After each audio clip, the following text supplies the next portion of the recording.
Ladies and gentlemen, welcome back to another Daincast. This is a very special Daincast because I have a co-caster joining me. How's it going, guys? My name's Misery, and I'll be helping out Daniel today. We've got a pretty special game as well because it's Countess's promotion game. So those of you who are friends of the channel will know Countess is our resident Protoss player. She's an absolute monster. This is the game where she was promoted to Masters 1. So she's now 4950 MMR, which is a personal milestone for her. She's playing this against a red Zerg here, MadLife, who is a 5k plus rated Zerg player. And Zerg is a very difficult matchup for Countess in the past, but we'll have to see how she approaches it in this game. Yeah, I'm excited to see what kind of styles these guys play. I don't watch a lot of EU games, so especially at this level, I imagine the meta is a little bit different, maybe following a little bit closer to Korean builds. I know in my short experience on EU so far, I see a lot of cheese, but I play Terran, so I'm really excited to see what the Zerg and Protosses do to each other on this server. Yeah, I think things start to stabilize a little bit more, maybe in the higher, like I know in GM it's pretty stable, but I feel like there's so much cheese at like around our level, like the low masters, it's just like there's a lot of cheese you got to get through, and it's cheese sometimes with macro behind it, and I know Countess is not a big cheeser herself, but she has been known to pull it out. It looks like she's going to pull, she's going to be looking to be more macro oriented this game with her 20 Nexus. It's not going to be anything too crazy. She's scouting for the Zerg, but nothing. It looks like a really standard game so far, to be honest. Yeah, hatch pool from the Zerg, so nothing crazy with the pool first. Lately on NA, you see a lot of pool first these days, and I don't know if that's an NA thing where they're loving to do some early Zergling harass, which I've been seeing all the time, almost every time I play Zerg now. I feel like it's going to start to diminish with this patch, to be honest, because now that you've got that shield battery buff, it's those Zergling floods against Protoss, I think are going to be a lot easier to deal with as long as you have a battery down. Oh yeah, because even if you got a full surround on, say, an Adept or a Stalker, if you overcharge a battery, that Stalker or an Adept is just not going to die. Yeah, You know. and I normally put a Stalker in my wall as well, so imagine Banelings trying to bust a Stalker, just no, it's man, not gonna happen. Already, the battery with a Stalker in the wall was already good at stopping that, but then to see it overcharged, I think it would be laughable. I think that'd be one of the funniest things. I hope something like that happens in the tournament so that I can see this happen firsthand, because that would just be a lot of fun to see. I'm also looking forward to seeing what the cheeses come out of this.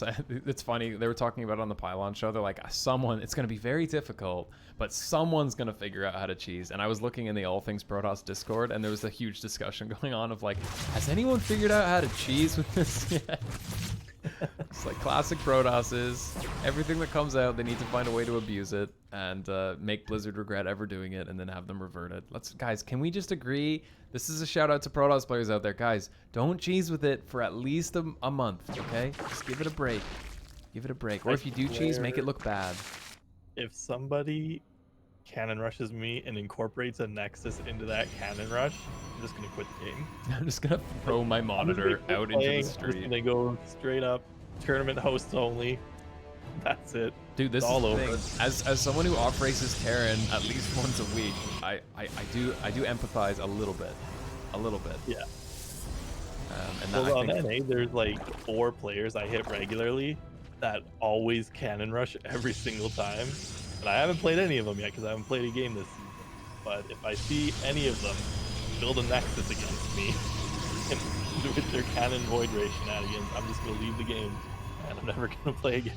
I'm gonna take a step away from my computer and rethink my life, rethink this whole shield battery. Just wait. Just do another 5-year break from StarCraft like I did when I didn't like how things were, and then come back and have passion once the game is patched. Okay, so I probably should say something about the game so far, guys. It looks like Countess is going to roll the dice here with the DT drop, which we haven't seen in the meta for a while, but because of that reduced queen attack range, it is going to potentially be a viable build. Countess is going to try her luck at it. A nice little crisp 437 warp in, but only 3 DTs with this because she's going for an immortal as well. We'll have to see how she manages to do with this. There's no protection. Yeah, she's going right for the hatchery, and we see players like Zest do this right now. I've noticed on those Olympic League Cups that Wardy's been hosting and Maynard. And what Zest is doing is making it look like it's an Adept build, and then hides the Dark Shrine and does this and gets a snipe on the hatch. That's awesome. That's so important. Yeah, I really like that because you can. Oh, Countess is prepared for this counterattack. She knows there's going to be a counterattack. She's building frantically batteries. But yeah, it's really hard to know as a Zerg because if your Overlord pops in and you see a Twilight Council researching, which is something I've done before, where you chrono the Twilight Council with an upgrade, then as soon as you kill the Overlord, you just cancel it, drop a Dark Shrine, and then warp in a little bit later. It can be pretty annoying to deal with. But I love those shenanigans, man. I love those mind games. Oh yeah, it's very reminiscent of when, you know, an Overlord's scouting a Terran's base early on, and you research Cloak, but you're actually going Battle Cruiser and just cancel the Cloak. Oh my god, I've never seen that. That sounds amazing. Just completely. So what does that do for the Zerg? How does that change their response? How does that change their response? Well, it doesn't change too much. They might over defend and build like extra. So they might build extra spores at a base to deal with the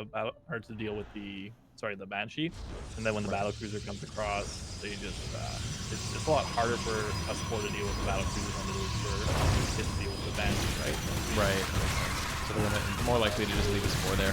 But however, this is looking to be a pretty strong attack here on this Zerg player. He's very frustrated that he's lost his third base. He's gonna go put everything into this attack at the front. He's trying to pile down, but there's 4 shield batteries, and with that shield battery overcharge as well, this is gonna be very difficult, especially with these Archons joining. Everything gets cleaned up pretty much for free.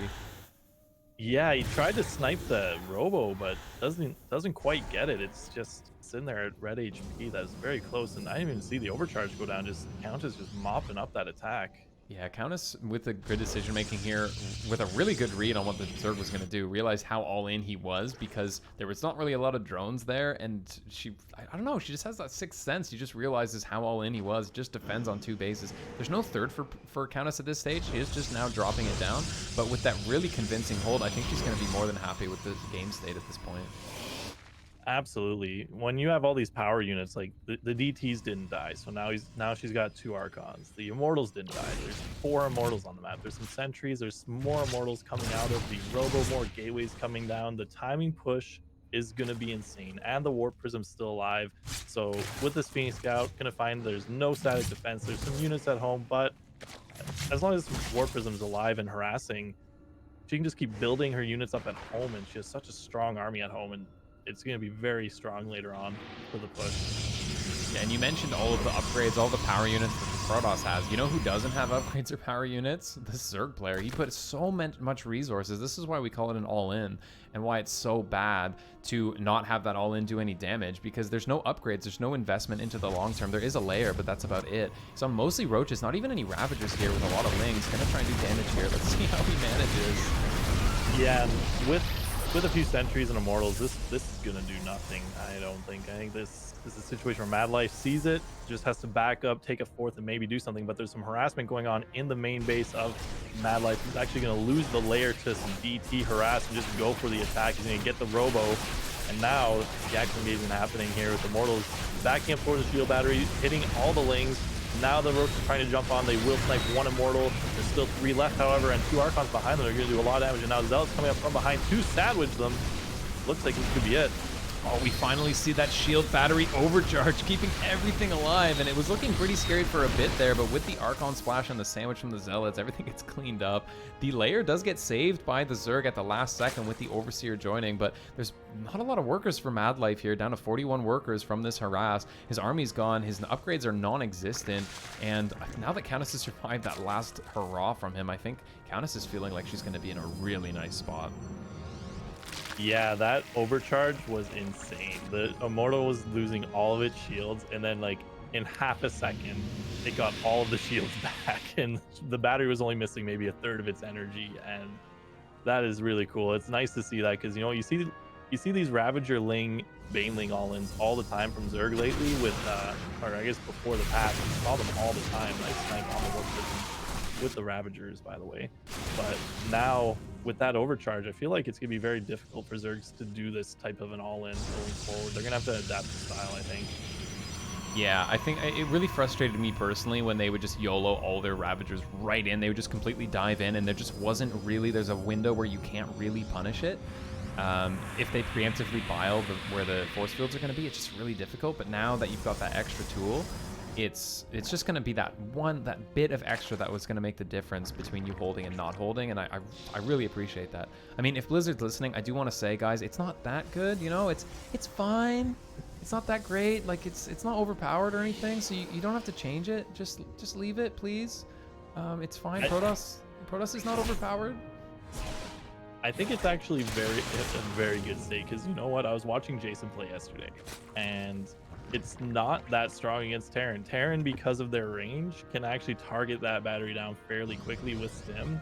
So for that matchup, it doesn't really change it too much. But for PvZ, I know a lot of Protosses were complaining about this specific style in particular, the Ling Roach Ravager, and then like adding Bailings in. This style is just, it's never ending almost, it feels like. And having that battery option to be able to defend this allows you to get some of those power units out that Protoss want to do in the mid game, the Archons, the Immortals, and be able to actually, you know, create some different types of games, because there's no way the Zergs are going to be able to continue doing this style with that new overcharge. It's just too good, and the Ravagers don't exactly have the same range that, say, a Bio Ball has early on before, you know, so they can just right click on the battery. You know, the Ravagers can't do that. Here comes a big engagement.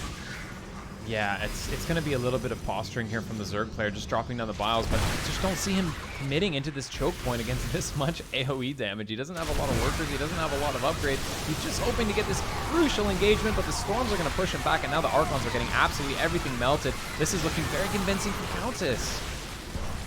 Yeah, these Archons are doing insane damage from behind. The Zealots are able to tank a lot of the shots. There it is, GG. Countess into Masters 1. Nice. Congratulations to Countess. Well played.